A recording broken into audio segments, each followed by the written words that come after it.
Hello guys, இந்த வீடியோல வந்து நாம எஃப் பிளாக் எலமெண்ட்ஸ் வந்து நாம வந்து ரிவைஸ் பண்ணலாம். ஸோ பிளாக் எலமெண்ட்ஸ்ல வந்து நாம எஸ் பிளாக், பி பிளாக், அப்புறம் வந்து டி பிளாக் வந்து நாம ரிவைஸ் பண்ணிட்டோம். ஸோ இப்போ எஃப் பிளாக் வந்து நாம பார்க்கலாம். ஸோ இது வந்து ரொம்ப ஷார்டஸ்ட் சாப்டர். ஸோ இது வந்து நாம ஈஸியா வந்து நாம ரிவைஸ் பண்ணிடலாம். ஸோ லாந்தனாய்ட்ஸ் அப்படிங்கிற எலமெண்ட், ஆக்டினாய்ட்ஸ். ஸோ இந்த ரெண்டு குரூப் தான் வந்து உங்களுக்கு எஃப் பிளாக் எலமெண்ட்ஸோட குரூப். ஸோ இந்த குரூப்போட நேம் வந்து inner transition elements. So D block எலமெண்ட்ஸை வந்து நாம வந்து டிரான்சிஷன் எலமெண்ட் அப்படின்னு வந்து நாம சொல்லுவோம். அதே மாதிரி எஃப் பிளாக் எலமெண்ட்டை வந்து நாம இன்னர் டிரான்சிஷன் எலமெண்ட் அப்படின்னு வந்து நாம சொல்லுவோம். ஸோ இந்த லாந்தனாய்ட்ஸ் அப்படிங்கிறது லாந்தனம்க்கு அப்புறம் உள்ள எலமெண்ட்ஸ், ஆக்டினாய்ட்ஸ் அப்படிங்கிறது ஆக்டினியம்க்கு அப்புறம் உள்ள எலமெண்ட்ஸ். ஸோ பீரியாடிக் டேபிள்ல உங்களுக்கு வந்து தனியா வந்து ஒரு போர்ஷன் வந்து அசைன் பண்ணியிருப்பாங்க. ஸோ நார்மலி வந்து இந்த எஃப் பிளாக் எலமெண்ட்ஸோட டென்சிட்டி வந்து ரொம்ப அதிகமா இருக்கும். ஆனா ஒரு ட்ரெண்ட் வந்து உங்களுக்கு சொல்ல முடியாது. ஸோ லெஃப்ட்ல இருந்து ரைட் வந்து இன்க்ரீஸ் ஆகும் ஆர் எல்ஸ் டிக்ரீஸ் ஆகும். ஸோ இந்த மாதிரியான ஒரு ட்ரெண்ட் வந்து நம்மளால சொல்ல முடியாது, ரொம்ப இர்ரெகுலரா இருக்கும். இப்போ ஃபர்ஸ்ட் வந்து நாம லாந்தனாய்ட்ஸ் பார்த்தோம் அப்படின்னா, ஸோ லாந்தனம் வந்து ஜென்ரலி வந்து உங்களுக்கு இன்னர் டிரான்சிஷன் எலமெண்ட்ஸ்ல வராது. பட் இருந்தாலும் வந்து நாம வந்து அதுல இருந்து ஸ்டார்ட் ஆகுறதுனால நம்ம அதை வந்து இன்க்ளூட் பண்ணியிருப்போம். இப்போ இந்த இடத்துல வந்து நீங்க நோட் பண்ணீங்க அப்படின்னா, ஸோ இதோட எலக்ட்ரானிக் கன்ஃபிகரேஷன்லாம் பாருங்க. ஸோ அவுட்டர் மோஸ்ட் எலக்ட்ரான் வந்து எஃப் சப்ஷெலுக்கு போயிருக்கும். ஆனா எலக்ட்ரானிக் கன்ஃபிகரேஷன் பார்த்தீங்க அப்படின்னா உங்களுக்கு வந்து ரொம்ப இர்ரெகுலரா இருக்கும். ஃபார் எக்ஸாம்பிள் சீரியம் பாருங்க. ஸோ 5D இருக்கு. ஸோ கடோலினியம் வந்து 5D என்டர் ஆயிருக்கு. ஸோ இந்த மாதிரி லுட்டீசியம் வந்து 5D என்டர் ஆயிருக்கு. ஸோ இந்த மாதிரியான ஒரு பிஹேவியர் வந்து இருக்கு. ஸோ இது ஏன் அப்படின்னா, ஸோ இந்த ஆர்பிட்டால்ஸ் எல்லாத்துக்குமே எனர்ஜி வந்து ரொம்ப ரொம்ப பக்கத்துல இருக்கும். அதனால ஒரு சப்ஷெல்ல இருந்து இன்னொரு சப்ஷெலுக்கு ஈஸியா வந்து டிரான்ஸ்பர் ஆகிடலாம். ஸோ இதுல வந்து ஒரு ஆர்டர் வந்து நம்மளால கண்டுபிடிக்க முடியாது. ஆனா இந்த Ln3+ அயான், ஸோ இந்த Ln3+ அயான்ல வந்து பாத்தீங்க அப்படின்னா 4f0ல ஸ்டார்ட் ஆகி 4f14க்கு வந்து முடியுது. ஸோ இதுல வந்து ஒரு ட்ரெண்ட் வந்து நம்மளால வந்து பார்க்க முடியுது. 4f0, 4f1, 2, 3, 4 இந்த மாதிரியான ஒரு கரெக்டான ஒரு ஆர்டர் வந்து ஃபாலோ ஆகுது. ஸோ அதனால இந்த Ln3+ கான்ஃபிகரேஷன் ரொம்ப ஈஸி, ரொம்ப இம்பார்ட்டன்ட்டும் கூட. ஸோ இது மட்டும் இல்லாம இப்போ இந்த அயான்ஸ் எல்லாமே பாராமேக்னெட்டிக் இன் நேச்சர். ஸோ எல்லா அயான்ஸும் நான் சொல்ல வரல. ஃபார் எக்ஸாம்பிள் இந்த 4f1, 2, 3, 4, 5, 6, 7 இதெல்லாம் வந்து நீங்க பாத்தீங்க அப்படின்னா, ஸோ இதுல எல்லாமே வந்து அன்பேர்டு எலக்ட்ரான்ஸ் இருக்கும். ஸோ பாராமேக்னெட்டிக். ஆனா இந்த லுட்டீசியம்ல பாருங்க. So lutetium Ln3+ ion 4f14. So 4f14 வந்து fully filled configuration. Unpaired electron கிடையாது. ஸோ அது வந்து டயாமேக்னெட்டிக். ஸோ இந்த மாதிரி அன்பேர்டு இருந்தா பாராமேக்னெட்டிக், அன்பேர்டு இல்ல அப்படின்னா டயாமேக்னெட்டிக் சப்ஸ்டன்ஸ். ஸோ இப்போ லாந்தனாய்ட்ஸோட ஆக்சிடேஷன் ஸ்டேட் வந்து பார்த்தோம் அப்படின்னா, மோஸ்ட் காமன் ஆக்சிடேஷன் ஸ்டேட் +3. அதோட எலக்ட்ரானிக் கன்ஃபிகரேஷன் நம்ம இப்பதான் பார்த்தோம். ஆனா அதையும் தாண்டி சில ஆக்சிடேஷன் ஸ்டேட் வந்து எக்ஸிபிட் பண்ணுது. For example +2, +4. So Sm2+, Eu2+, Yb2+, இதெல்லாம் வந்து +2 oxidation state. Pr4+, Ce4+, Tb4+, இதெல்லாம் வந்து +4 ஆக்சிடேஷன் ஸ்டேட். ஸோ லாந்தனைட்ஸ் என்னென்ன ஆக்சிடேஷன் ஸ்டேட் வந்து எக்ஸிபிட் பண்ணும்? +2, +3, +4. இதுல most common +3. Next important point, Ce4+ வந்து ஒரு குட் ஆக்சிடைசிங் ஏஜென்ட். ஸோ நாம வந்து டி பிளாக்ல பார்த்திருப்போம். ஸோ இந்த பொட்டன்ஷியல் வந்து பாசிட்டிவா இருக்கு அப்படின்னா ஸோ ரொம்ப ஈஸின்னு அர்த்தம். இது வந்து என்ன பொட்டன்ஷியல் 4ல இருந்து 3 ஆகுது. ஸோ ஆக்சிடேஷன் நம்பர் கம்மி ஆகுது. ஸோ ரிடக்ஷன் அண்டர்கோ பண்ணுது. ஸோ ரிடக்ஷன் ஈஸியா வந்து அண்டர்கோ பண்ணிடும். அப்போ இது வந்து குட் ஆக்சிடைசிங் ஏஜென்ட். நெக்ஸ்ட், இப்போ இந்த Ln3+ அயான்ஸ் எல்லாமே வந்து கலர்டு. ஏன் அப்படின்னா நான் பேராமேக்னெட்டிக் பத்தி மட்டும்தான் நம்ம பேசுறோம். டயாமேக்னெட்டிக் வந்து கலர்லெஸ். ஸோ மெட்டல் அயான்ஸ் வந்து கலர்டா இருக்கும் டியூ டு FF டிரான்சிஷன். இதே டி பிளாக் எலமெண்ட்ஸ் வந்து அதோட அயான்ஸ் வந்து coloured due to DD transition. அதே மாதிரி F பிளாக் எலமெண்ட்ஸ் வந்து கலர்டா இருக்கும் டியூ டு FF டிரான்சிஷன். இப்போ லாந்தனைட்ஸோட ரியாக்ஷன்ஸ்லாம் பார்த்தோம் அப்படின்னா அலுமினியமோட ரியாக்ஷன்ஸ் மாதிரியே தான் இருக்கும். ஸோ ஆக்சிஜன்ல பாத்தீங்க அப்படின்னா அலுமினியம் வந்து Al2O3 ஃபார்ம் பண்ணும்.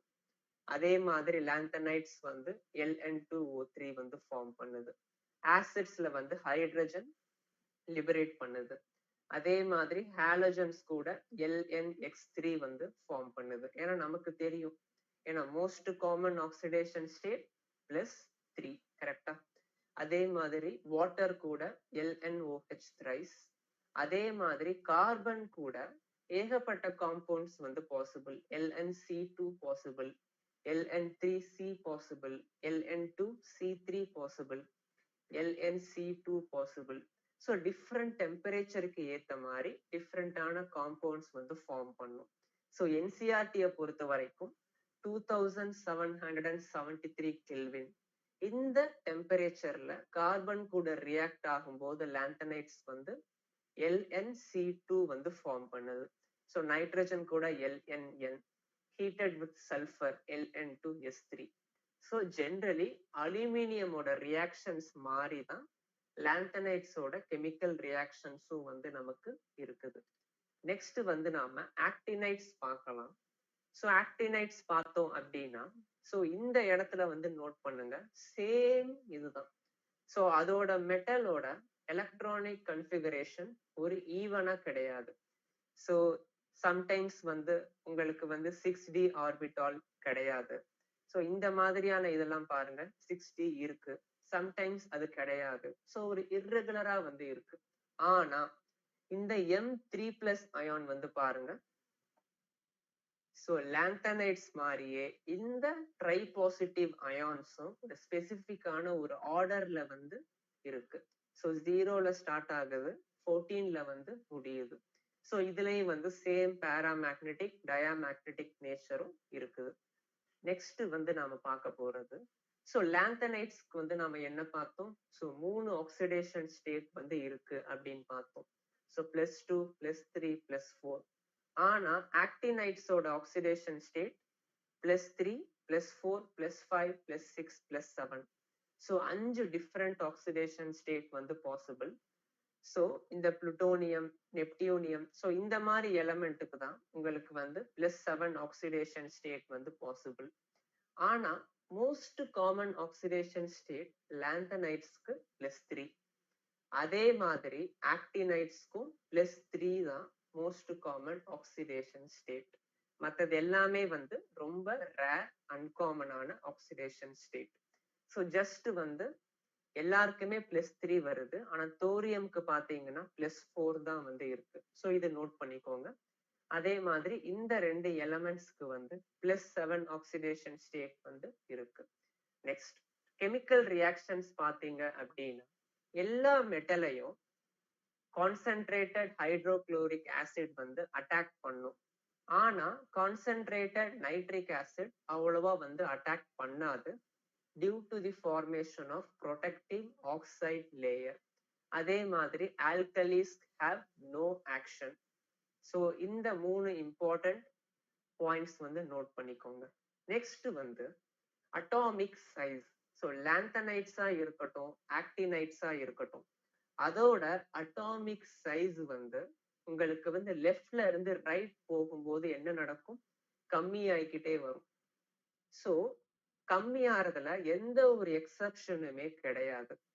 ஸோ லாந்தனைட்ஸ் வந்து லெஃப்ட் டு ரைட் கம்மியாகும். ஸோ இந்த ப்ராசஸோட நேம் லாந்தனைட் கன்ட்ராக்ஷன்.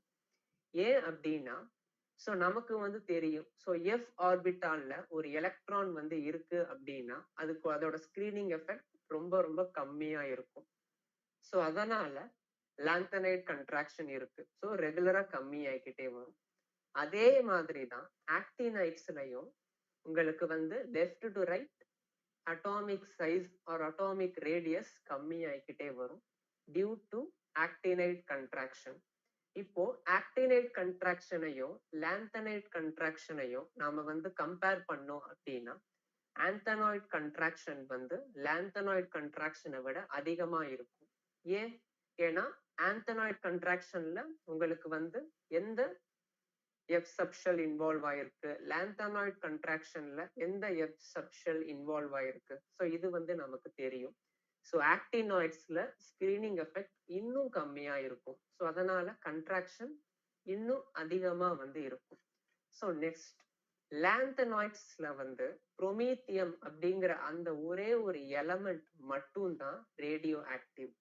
மற்ற எல்லாமே வந்து நான் radio active elements.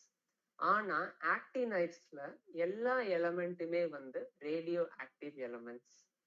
So next finally வந்து நம்ம பார்க்க போறது ஆக்டினைட்ஸும் லாந்தனைட்ஸும்.